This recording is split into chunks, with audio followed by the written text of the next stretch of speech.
Her name was Megan Daniels, but no one ever called her that. Everyone knew her as Space Girl. She'd been called that since the second grade. The quiet girl with long red hair, pale skin, and glasses so thick they magnified her eyes like lenses on a telescope. She never really talked to anyone. Never played at recess.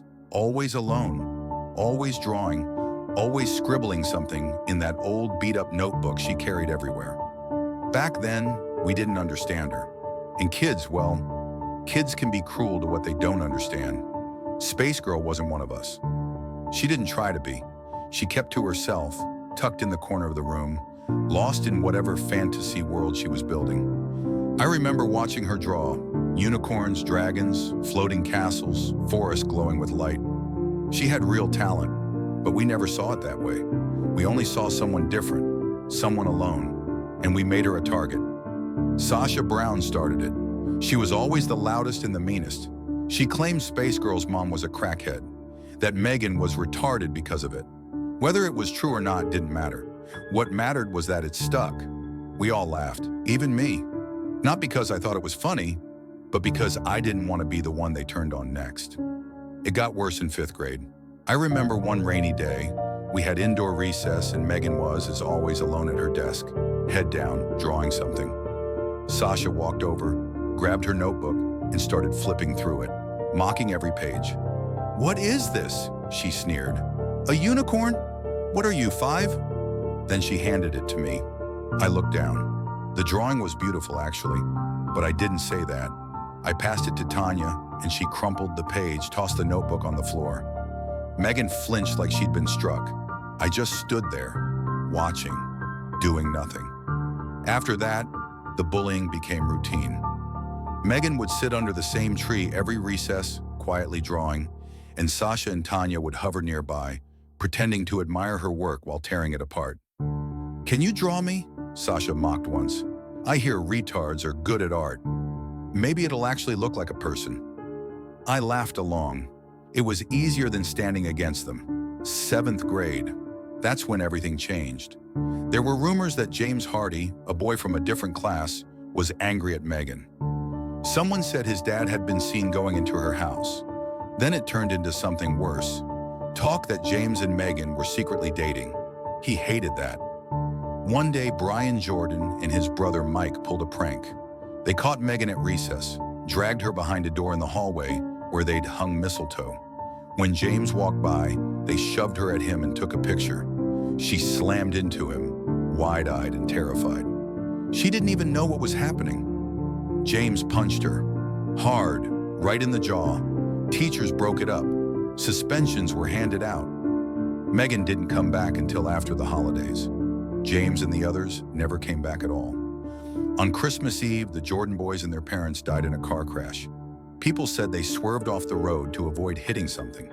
3 days later, James died too, attacked in his driveway. They said it was a deer. A deer? I remember thinking how strange that sounded. Deer don't kill people. A few days after that, I went to Sasha's house. She wanted to show me something. On her desk was Megan's notebook. Stolen again.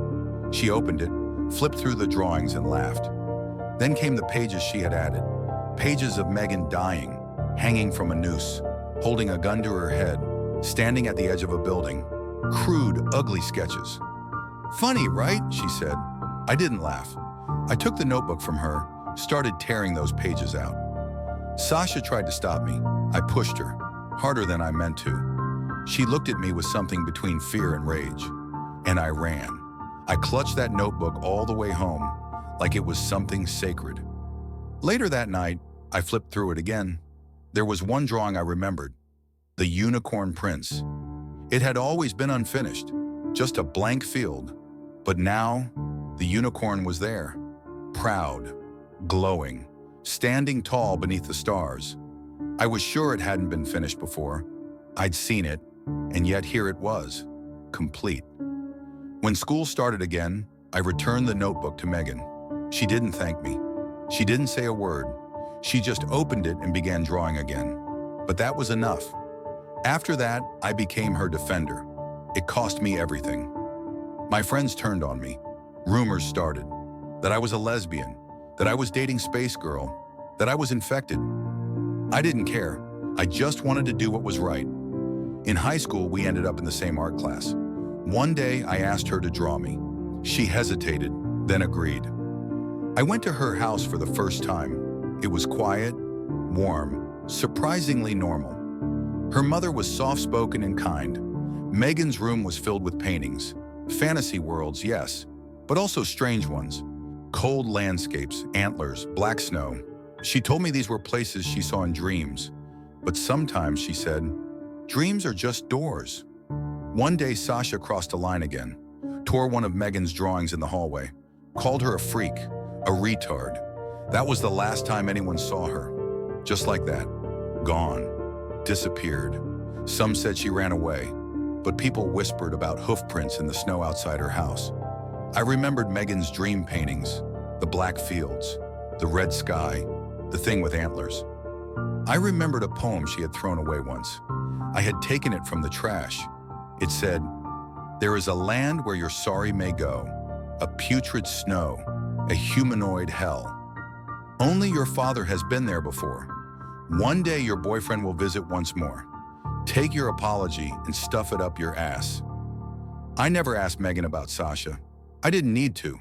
Some places don't exist on any map, but we carry them inside us, in anger, in pain, in silence. And sometimes if you hurt someone badly enough, they might take you there. I screamed through the door, "That's not my sister, and you're not my mother." And then I curled in the tub, knife clutched, waiting. Police arrived, kicked down the door, found me shaking and sobbing. They carried me past the claw-scratched doorframe and the shredded pillows.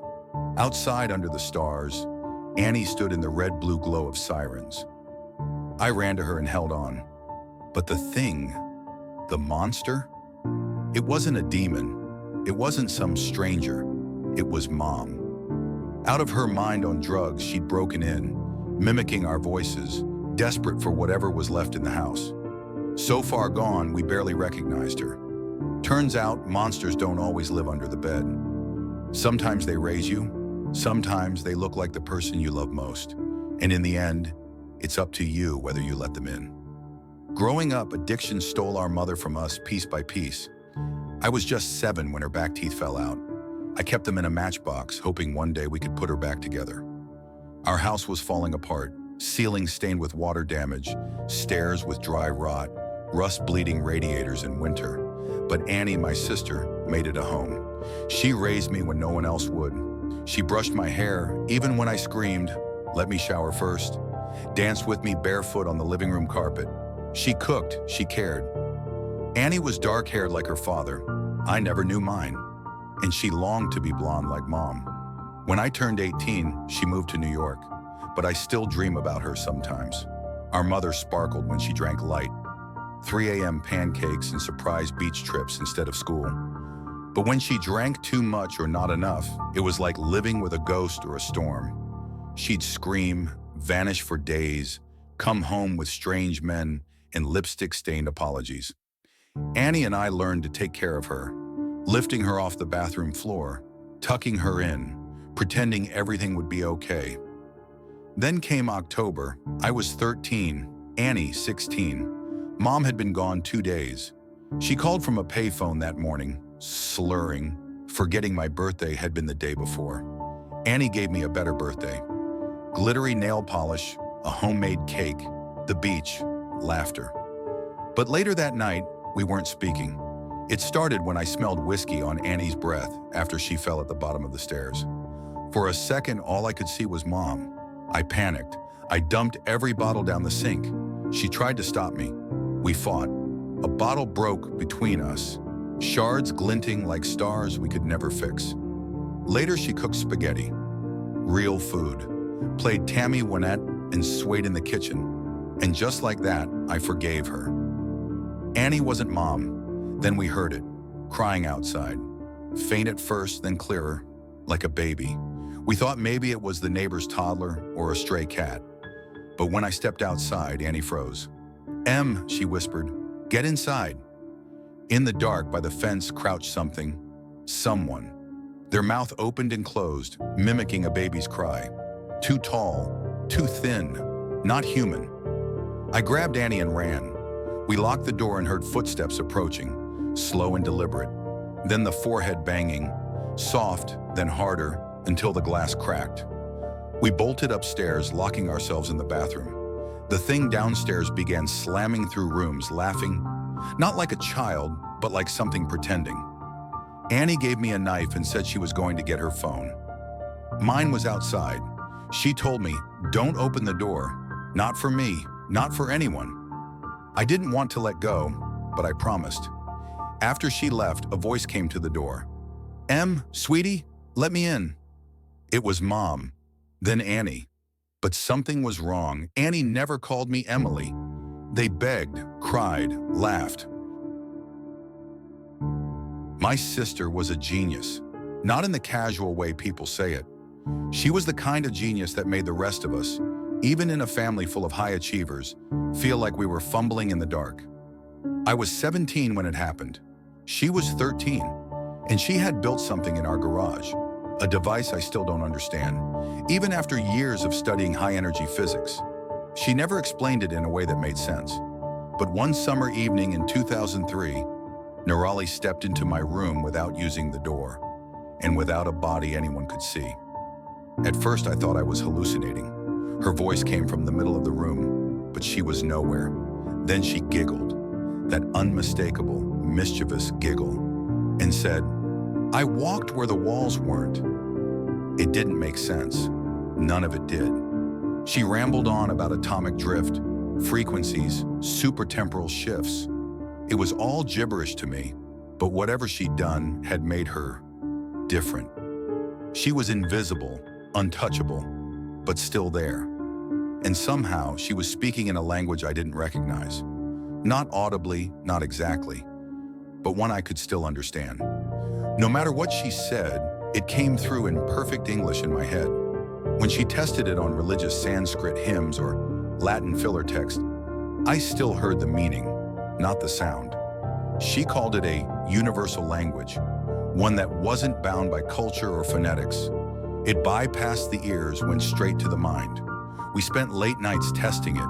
She would speak, and I'd try to pick apart the mechanics of her words, but I never could. All I could say was that the meaning was always clear, even when the sound was wrong. Sometimes deeply wrong.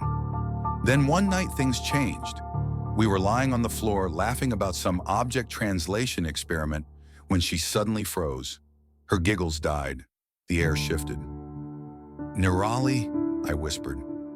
"Shh," she said, so softly I almost missed it. And then I felt it. A presence.